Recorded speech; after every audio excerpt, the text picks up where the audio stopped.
Welcome to Red Bandana Gaming, the channel where Logan will show you everything. From gameplay to gear, their crew is here to take you on a journey through every atmosphere. Releases to news, you don't have to choose. Red Bandana Gaming is here for you. Hey everybody, Logan here, and today we'll bring you some news that I read this morning and I was like, oh, okay, and then I read it again, a bit more in depth here on Engadget. That's where I'm bringing you the article from, and I actually thought this gave the best bit of information about the two games that we're speaking of, and that is, it's reported that 2K is preparing a Marvel XCOM style game and a Borderlands spinoff. Alright, so let's look a little more into it. So, according to this article via Engadget, it says 2K is reportedly preparing a Marvel XCOM game and a Borderlands spinoff. The Borderlands tie-in will star Tiny Tina. We'll get to that in a minute. I just kind of, but okay. We'll start with, let's just read. Fresh rumors suggest 2K is readying a host of new titles, including a Marvel strategy game from its subsidiary and XCOM studio Firaxis, and a Borderlands spin-off featuring Tiny Tina. The scuttlebutt, I haven't heard that word in a while. The scuttlebutt is the product of a leaked games list posted to Reddit and later verified by Bloomberg reporter Jason Schreier, according to Video Games Chronicle. Yeah, he's leaked a lot of things, or confirmed a number of things. That's a name that pops up. Though the XCOM series traces back, okay, blah, blah, blah. This is all about XCOM. Don't really care about that. But the tactical format's versatility could also make it a good fit for Marvel superheroes, each of who boast their own unique abilities. Other notable entries, okay. By throwing Marvel's popular superheroes into XCOM makes 2K can capture a whole new audience. Now, my thoughts on this would be, okay, like it said here, they did Mario plus Rabbids was a thing, and Fire Emblem. Depending on how they're going to do it, if it's going to be exactly like XCOM, I could see that fitting. I like tactics-based games. I never got into the XCOM series. I've watched gameplay, but I've never played it myself. I think I have it for the 360 because they gave it away on Xbox Live Games for Gold or something like that. And I never played it, but it kind of reminds me of, after watching it, if you ever played Metal Gear Acid for the PSP, that style without the cards. And I don't know, I think something, if they can do something like that with Metal Gear, if they can do something like that with Mario and Rabbids, I think this might work. I just hope it's going to be better than the Avengers. I even tried to get it again when it came out on the PS5 with the upgrades, and it's still, I'm a huge Marvel guy, was a huge Marvel guy. I don't like where they're taking the MCU. I don't like where they're taking the comics. I don't like the agendas they push in them now. I'm not a fan of that. I use it as escapism, and I loved my Avengers, Captain America, Iron Man. Huge fan of the X-Men, Wolverine and Cyclops and Magneto, and yeah, and Spider-Man. Man, was I a big Spider-Man fan, but it was always those are my big three: Captain America, Wolverine being number one, and then Spider-Man. Those are the three that I really dug into, and if they can escape the stigma of the Avengers game and come out with something that will actually be pretty decent, I could say I would definitely be into that one. As for the Borderlands spinoff, the leaked list claims it's called Wonderlands. That's what made me... Not the fact that it's Tiny Tina. She was funny. I was never, like it goes on, a fan favorite character who first appeared in the second game and has been in all the main installments since. I understand that people can like her. I was like, alright, she didn't really... Brick was my favorite, as you guys can see. There was one point in time one of my friends said I looked like him. I was actually working out a lot more back then, and I had a shaved head. So I'm pretty sure you guys can see it.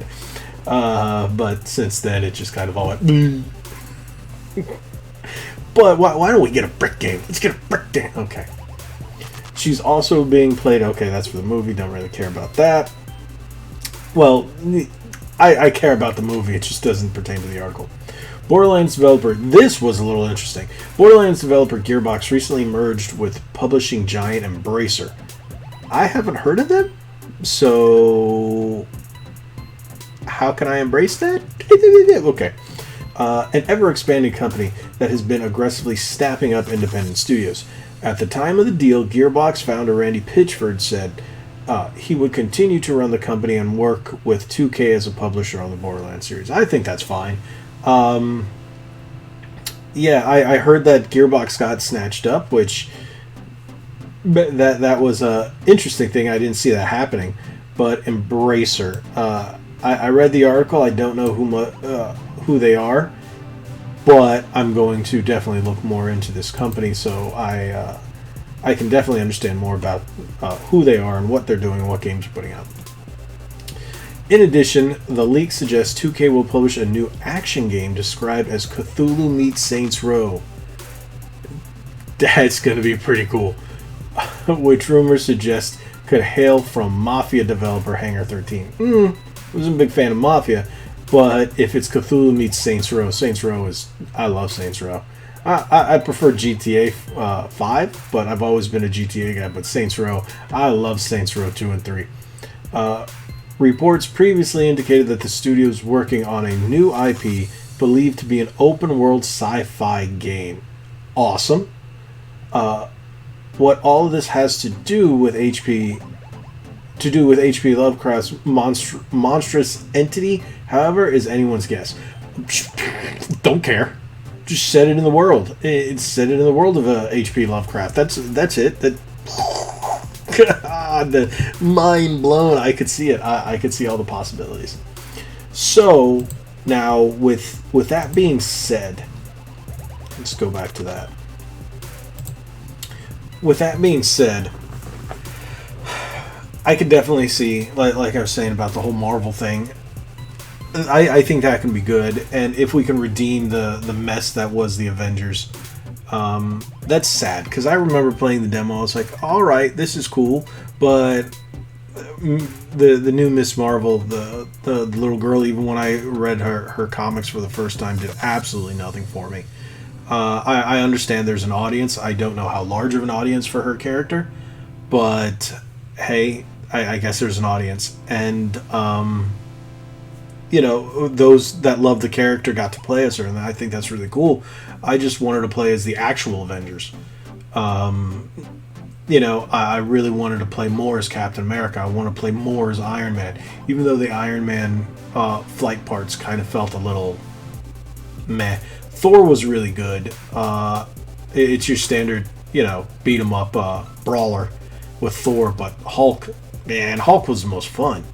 But I really like the Captain America gameplay. I really wish I could have played more as Captain America. But if we can get an XCOM style or tactics, let's just call it a tactics style, I could see that. Yeah, I could see it. Because there's multiple different types of tactics. Like, again, you got that XCOM, or you got, like they mentioned, the Fire Emblem. So I would see that as more of that XCOM, which to me feels a lot like the Metal Gear Acid, like I said before. But we'll see, and I hope they don't just make it like an XCOM clone and skin it with Marvel, because then I'm just going to go, yeah, whatever. I really want them to do something different, and I'm pretty sure most Marvel fans, especially the older Marvel fans that have been enjoying Marvel since God knows how long. I've been enjoying Marvel since the 80s. And it's just the last 5 or 10 years.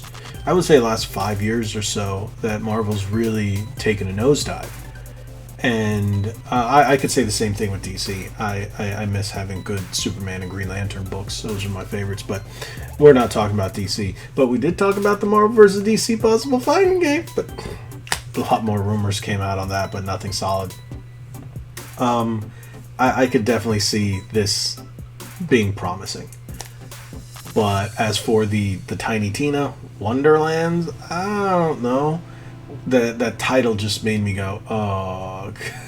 I know it has nothing to do with Balan Wonderworld, but Wonderland? Wonderworld. But that's what the first thing it made me think of. And I was like, and that's an instant cringe. But I know it's not going to have anything to do with it. But if they called it Borderlands Tina's Fury or something like that, then I would be like, okay, that sounds kind of cool. But yeah, Wonderland makes me go, we'll see. Maybe we'll see something at E3. I doubt it. Hopefully. Yeah, as the tweet said, yes, this is 2K leak is real, but I'm not sure all of it is going to be at E3. If it does come out at E3, that would be pretty nifty. Maybe now that it's leaked, it'll be at E3. I don't know. You guys tell me what you think. Drop it in the comments below. If you haven't already, hit that subscribe button, hit that like button, share this video. Head on over to redbandanagaming.com. Like you see the link below. Check out our Teespring. Hit us up. I just added some new content over there. If you haven't already, we got all kinds of different shirts. We got some less expensive shirts too. If you just want something simple just to rep the Red Bandana Gaming, which would definitely help us out. I'd really appreciate that. And thank you guys for allowing us to hit 1,000 subscribers. We just have one more milestone to hit, and then we're going to be doing the announced 1K stream special. And I still got those giveaways, and I'm going to see about adding other content, maybe for the Switch or for the PlayStation. See what else I can get my hands on for that giveaway. But thank you guys so much. Again, if you haven't already, hit that subscribe button, hit that like button, share this video. No, I sound like a broken record, but it's really going to help. And yeah, thank you guys so much. And like we always say, be legendary. Thanks again.